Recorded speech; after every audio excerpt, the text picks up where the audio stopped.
On se retrouve sur le plateau de Punchline sur CNews et sur Europe 1. L'événement à l'Assemblée nationale aujourd'hui, c'était l'élection du président de la Commission des finances. C'est donc Éric Coquerel de la France Insoumise qui a été élu. Un poste qui était convoité par le Rassemblement national, qui est le premier groupe d'opposition avec 89 députés, mais qui n'a pas pu barrer la route au candidat unique de la NUPES. Cette élection provoque de très vives réactions. On est sur place avec Florian Tardif et Antoine Durand. Bonsoir à tous les deux. Florian, racontez-nous ce qui s'est passé en coulisses. Comment est-ce que c'est Éric Coquerel qui a été élu et pas le candidat Tanguy du Rassemblement national? Ce matin, nous avons assisté à une élection mouvementée. Laurence, élection mouvementée, pourquoi?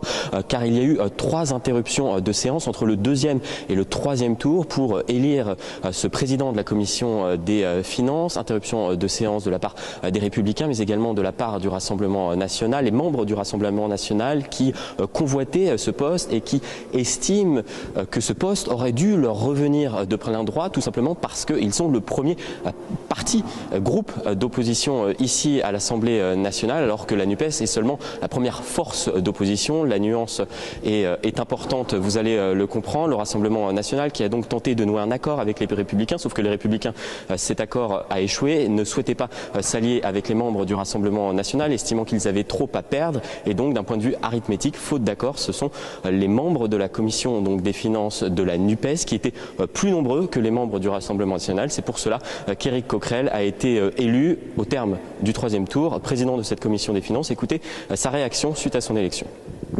Il était essentiel que la NUP montre qu'elle était la plus grande force d'opposition. Je dis la NUP parce que je suis le président au départ le candidat de la NUP. Même si après je suis le président de la commission de toute la commission des finances. Mais donc c'était essentiel. Voilà, c'était aujourd'hui que ça se jouait. C'était pas hier. On a vu qu'il y avait ce qu'on a caractérisé comme des ententes entre la majorité, y compris avec le Rassemblement national. Aujourd'hui se jouait un enjeu à la fois pour nous, mais un enjeu démocratique. C'était absolument nécessaire. Et de ce point de vue-là, moi je tiens à le saluer. Voilà, il faut le saluer de temps en temps, le fait que la majorité ne participe pas au vote. Pourquoi c'était nécessaire? Parce que ça voulait dire qu'elle ne s'arrogeait pas le droit de choisir son opposition. Et ça, c'était décisif pour la suite. Elle l'a fait et je trouve ça plutôt positif. Voilà pour les premiers mots d'Éric Coquerel, interrogé par Florian Tardif et Antoine Durand. Merci à tous les deux. Alors, il y a ceux que cette élection hérisse, ceux qui disent mais comment est-ce qu'on a pu mettre un député de la France Insoumise à la tête de cette commission? Je pense qu'il y en a sur le plateau. Puis il y en a ceux qui disent ben non, c'est normal, c'est le fonctionnement normal des institutions, en tout cas de cette règle non écrite sur la présidence de la commission des finances. Charles Consigny, vous dites c'est très bien, finalement, que le député Charles de Courson, qui était centriste, se soit retiré de la course pour laisser le jeu démocratique se faire. C'est ça ? Oui, d'autant que, si j'ai bien compris, c'est parce que Charles de Courson ne voulait pas être élu avec des voix du Rassemblement national.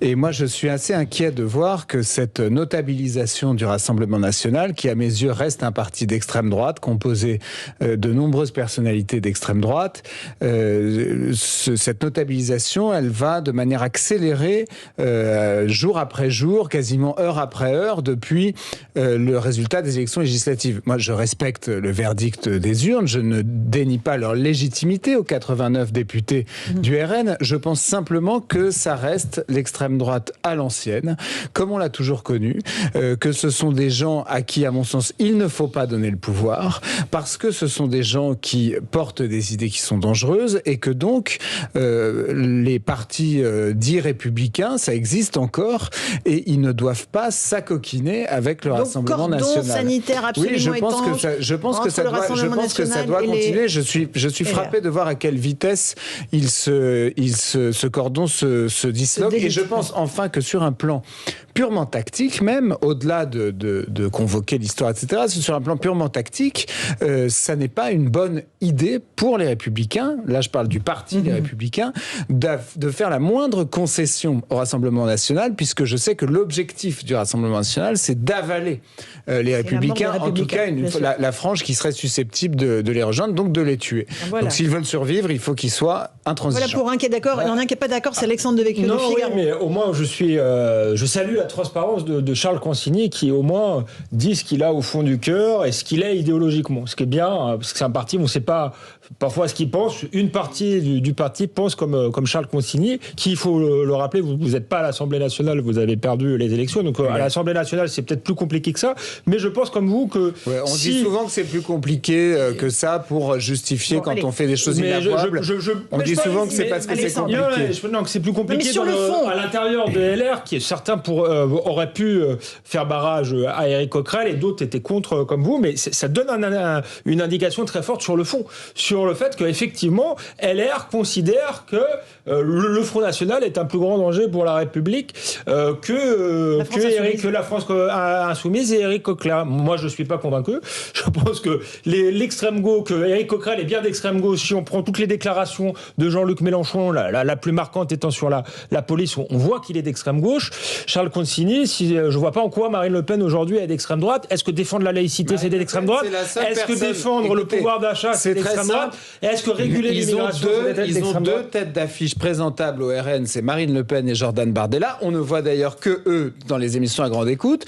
Et leurs autres responsables, excusez-moi, présentent le visage de l'extrême droite. Moi, j'ai eu à des... Il faut avoir des noms, quand même. C'est Jean-Philippe Tanguy qui était candidat à la commission des finances. Je sais que ça vous embête, Alexandre Devecchio. Moi, je suis contre l'union des droites. Et je pense que contre l'union des droites. Moi, j'ai vu ce qui s'est passé à Melilla, par exemple, en Espagne. On a vu ces images de migrants qui étaient déjà à bout de force, qui étaient littéralement en train de mourir. Qu'est-ce qu'ils se sont pris? Des coups de matraque à la frontière. Et ça a été applaudi par les sympathisants du Rassemblement national. Donc moi, je ne veux pas de ça en France. Et par exemple, je vous donne un nom, mais il y en a plein. Et après, j'ai eu un débat récemment dans une autre émission avec une députée fraîchement élue du Rassemblement national qui s'appelle Edwige Diaz. Et elle est censée être l'incarnation de la notabilisation du parti.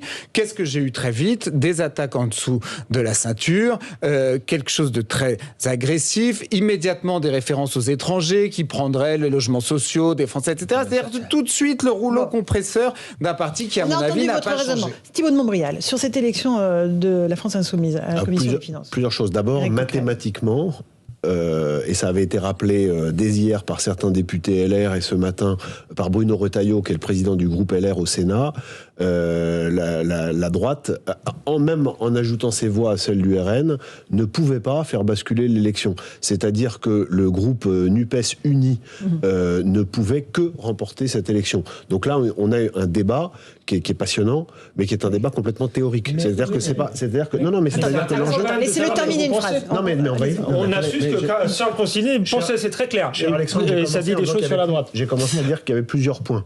Le premier point, c'est que d'un point de vue pratique, certains ont voulu ériger cette élection en oukase sur le positionnement des uns et des autres. Le positionnement des uns et des autres n'aurait rien changé. Il faut le rappeler. Premier point. Maintenant, sur le fond du débat, c'est un des désaccords que j'ai. Nous en avons. La droite républicaine a différentes sensibilités. Je partage certaines choses avec Charles, mais j'ai certains points de désaccord. Et en voilà un. Je pense que la France insoumise est au moins aussi dangereux que le Front National. Et moi, je ne voterai jamais, que ce soit comme citoyen ou que ce soit un jour à la titulaire d'un mandat, pour des gens, si je pense qu'il y a un risque de voir quelqu'un de la France insoumise arriver à un poste important dans la vie politique française. Or, c'était pourquoi ils sont dangereux? Pourquoi ils sont plus dangereux que le Rassemblement national pour vous? Je ne dis pas qu'ils sont plus dangereux que le Rassemblement national, je dis que c'est un danger de type différent et qui aujourd'hui est un danger beaucoup plus actuel. C'est-à-dire que le risque pour la société française, dans l'état où elle est aujourd'hui, c'est pas le risque du Rassemblement national, dont on peut discuter longtemps sur le fait de savoir s'il est toujours d'extrême droite au sens où il l'était il y a 30 ans. Très sincèrement, je pense qu'il y a beaucoup de choses qui ont évolué. Mais surtout, l'extrême gauche aujourd'hui, Coquerel, c'est quelqu'un qui a défilé au cri d'Allah Akbar en novembre 2019 avec Jean-Luc Mélenchon et les islamistes. Ce sont des gens qui sont sur des lignes wokistes, qui sont clairement des islamo-gauchistes au sens où on a longuement débattu de ce que ça incluait. Et ce sont des gens qui sont dangereux et qui œuvrent à la fracture dans notre pays. Et pour finir, j'ajoute que depuis mardi, depuis la rentrée parlementaire, ceux qui sont sur à la fois des lignes, mais aussi des comportements physiques, des comportements vestimentaires, qui sont des comportements contraires aux valeurs des institutions, et les seuls, ce sont les gens de la France insoumise. On écoute juste la réaction de Marine Le Pen après donc la défaite de son candidat, Monsieur Tanguy. Je la juge dramatique pour le pays. Parce que je pense que laisser l'extrême gauche de l'extrême gauche à la tête de cette commission, qui est une commission extrêmement sensible, est un signal inquiétant pour l'avenir. Les Républicains portent une responsabilité intégrale dans cette situation. Ils le savent bien d'ailleurs, car ils avaient la possibilité de faire autrement. Ils ont refusé l'accord qui avait été envisagé et qui permettait, grâce à une présidence tournante, d'éviter précisément de confier cette place si sensible à M. Éric Coquerel. Voilà, les électeurs de droite s'en souviendront, dit Marine Le Pen. Karim Zerébi. En fait, cette commission des finances et le vote au sein de cette commission des finances a fonctionné normalement. Et certains le regrettent. Il a fonctionné normalement, pourquoi ? LR ne s'est pas allié à LFI ou à la NUPES pour faire allier Éric Coquerel. LR s'est abstenu. Et en s'abstenant, effectivement, c'est le groupe majoritaire, l'intergroupe majoritaire. Donc, et s'il n'y a pas eu de, il s'est retiré. Non, pas du tout. Le candidat LR s'est maintenu. C'est le Charles de Courson, le centriste, qui s'est retiré. Le candidat LR s'est maintenu et les LR ont voté pour le candidat LR. Oui. Donc ils sont partis. Et en votant pour leur candidat LR, en sachant qu'ils ne gagneraient pas, ils ont fait en sorte que chaque groupe vote pour son candidat. Oui. Et donc c'est la règle qui a toujours été celle-là. Non, on est d'accord. Au sein de la commission des finances. Donc cette règle, elle a fonctionné là, comme elle avait fonctionné il y a 5 ans, comme elle a fonctionné il y a 10 ans. C'est une règle. Le groupe majoritaire ne vote pas, ne prend pas part au vote, et les autres présentent un candidat. Et à la majorité de la représentation de cette commission, il y a quelqu'un qui est élu, c'est Coquerel. C'est marrant quand même que beaucoup, dont Alexandre Devecchio, estimaient que Van de Boeck, qu'il ne fallait pas diaboliser le RN, et c'est le premier à diaboliser LFI.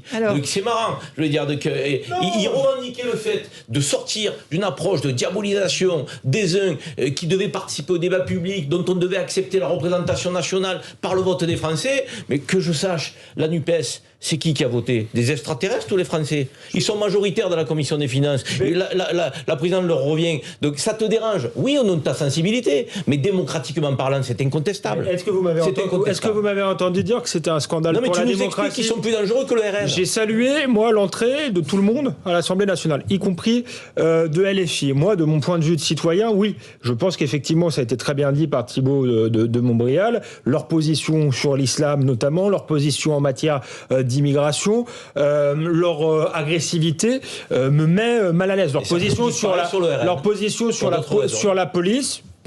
C'est plus difficilement, à mon avis, à mon avis, plus difficilement démontrable que pour le RN. Mais ensuite, moi, je les diabolise pas. Je dis juste simplement que je pense que la sensibilité d'un électeur de droite est plus proche. Moi, en tant qu'électeur plutôt de droite, est quand même plus proche d'un Jean-Philippe Tanguy que d'un Éric Coquerel. Et je me dis que les électeurs, et d'ailleurs Marine Le Pen, c'est pas hasard si elle dit les électeurs s'en souviendront. Voilà, ils ne comprennent pas, ce positionnement de Charles Cossini. C'était Alexandre Devecchio, là c'est Charles Cossini. Mais ça, c'est justement tomber dans le piège qui est tendu par le Rassemblement national.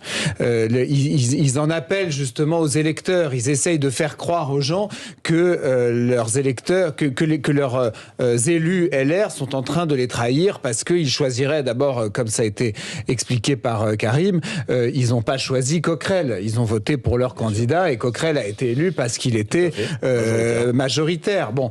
Et ensuite, moi je pense que le piège qui est tendu à la droite dite traditionnelle, qui a du mal à survivre, mais qui arrive encore malgré tout à exister, c'est qu'elle a d'un côté cette espèce de centre-droit qui devient de plus en plus informe du macronisme qui fait une offensive sur elle, et elle a de l'autre côté, elle est attaquée des deux côtés, elle a le Rassemblement national qui veut aller expliquer aux gens qu'ils sont la vraie droite. Mais par ailleurs, moi-même en tant qu'électeur de droite, il y a beaucoup de choses au Rassemblement national qui m'en éloignent. L'absence de volonté réformatrice sur les retraites, par exemple. Marine Le Pen veut la retraite à 60 ans. L'État-providence hystérique, pire que le quoi qu'il en coûte de Macron. C'est-à-dire que c'est pas des chèques de 100 € comme on a en ce moment avec Macron, qui à mon sens sont purement clientélistes, qui vident les caisses de l'État. Oui, mais ça m'inquiéterait aussi de la part de radicalité là-dessus. Éric Coquerel va quand même plus loin. Oui, mais d'abord, c'est pas lui en tant que président. Faut arrêter. La présidence de la Commission des finances, c'est pas le ministère. Mais non, mais c'est pas non plus le ministère de l'économie et des finances. Il va pas faire la politique économique de la France.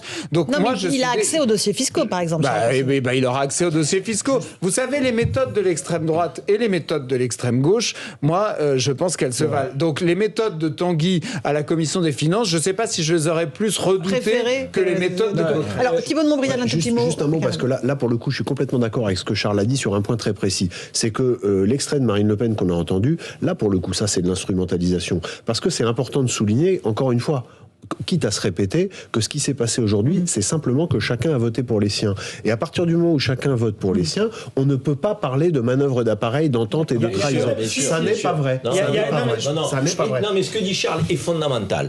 Il dit à un moment donné, il faut avoir le courage d'assumer une ligne politique qui soit pas celle du macronisme, qui soit pas celle du Rassemblement national. Nous avons un logiciel à assumer, peut-être à retravailler, peut-être à démontrer, mais en tout cas, nous devons être nous-mêmes. Toi, aujourd'hui, tu es en train de dire, c'est pas grave s'ils sont absorbés par le RN. Non, mais ce que je constate, parce qu'il y a quand même eu démocratiquement une question, c'est que normalement, c'est le groupe majoritaire. Et là, la NUPES, c'est la force. Donc eux, ils sont souvent alliés. Ce que je constate, c'est que la gauche s'allie dès le premier tour. Mais ils se sont présentés aux élections.